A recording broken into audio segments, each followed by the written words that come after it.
Okay, BookMyne.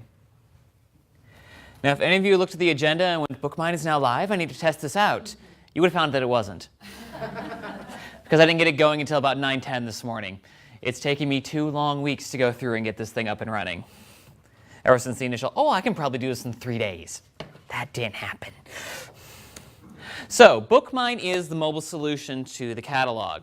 As I mentioned before, Enterprise is not mobile friendly at the moment. I would like it to be, just because I think HTML5 is a better approach than having an app for everything under the sun. But BookMyne is what Circe Dynamics supplies us as part of our ILS, no additional cost, for our users to go in and search the catalog. It has, as I said, app-based. There's an iOS app of it, and there's an Android app. I'll talk about both of those in just a second. It does come with a scanner, so you can scan the UPC of a book, and it will search the catalog for it. So you go into Barnes & Noble, hey, does my library have this book? And hey, yes, they do. I'm going to just go request it from the library instead of buying it. Maybe. Okay, and then the upside of it is also integrated with other Circe Dynamics products. The big talk is connecting it with the ERC for the ebooks. That process is not 100% completed yet, but it does integrate well with Horizon, as it's the same company, so we could only hope that it would. As I said, there are 2 versions of the app right now. The iOS app was the first one to be properly supported about 2 years ago.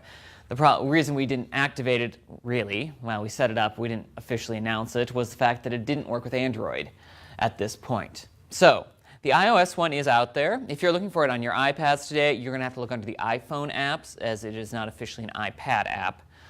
And then this is run through HIP, as Cheryl was talking about, one of those services that we still keep for a few background processes, including the iOS version of BookMyne. And it is running version 3.0 right now. You'll notice in a second that that is not the most current version, but 3.0 is the version of BookMyne that is running on iOS. It's a little bit different from the Android one. And there are features which are My Lists, recommended reading list. With the iOS one, these ones are supplied through Goodreads. When it comes to the Android one, this one is more up to date. It is run through Blue Cloud Central, which means I have the authority to edit it rather than bugging Cheryl and Gina saying, can I access the servers? And it is running on version 4.0. It's a bit sleeker, a bit better. It just was a bit confusing to set this one up because we had to get onto a server we only just set up a couple months ago to get it working. The lists are run through New York Times or USA Today, much like Enterprise. It's customizable which ones are displayed, although I think it might be a region-wide setting instead of a profile-by-profile one. And as I mentioned, this runs through the separate web services, which is otherwise unused right now. So if you're on an Android one and there's a connection issue, it's entirely possible you might catch it before we do, as it's the only thing that's running off of that web services, whereas the other one runs through HIP, and everything runs through HIP, just about. Okay, I have some screenshots of what it actually looks like. On the left, you see the main screen. This is the search screen. In the center, this is where we find our libraries to search the catalog through. This way it can list which ones your library has.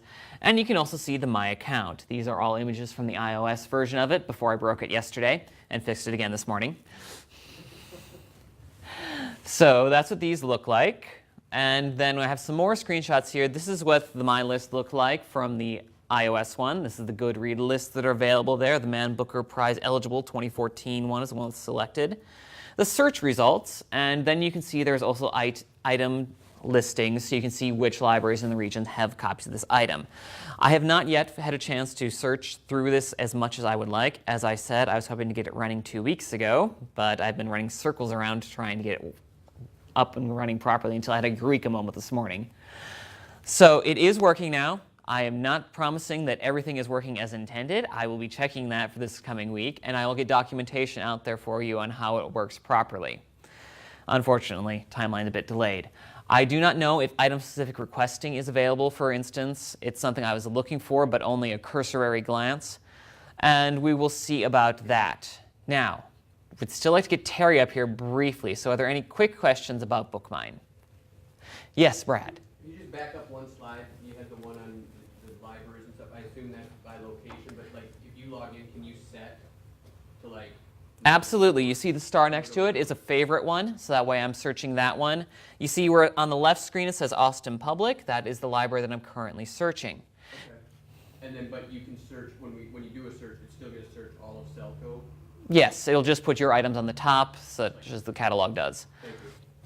And when it comes to searching libraries, you see that it has the icons up there, your favorites, the ones closest to you in proximity, by searching for name, and then a global one where you can zoom in on a map to find any that are near you that are running off of it. And, oh, actually, you can see at the bottom of the screen, Rochester Public Library is on there as well, as they are fairly close to us right here in the building. Yes? And I assume the app is just BookMyne? Is that how we're finding it? Asking if the app is just BookMyne, and yes, it is. All right, anything else? Excellent. Let's get Terry up here then.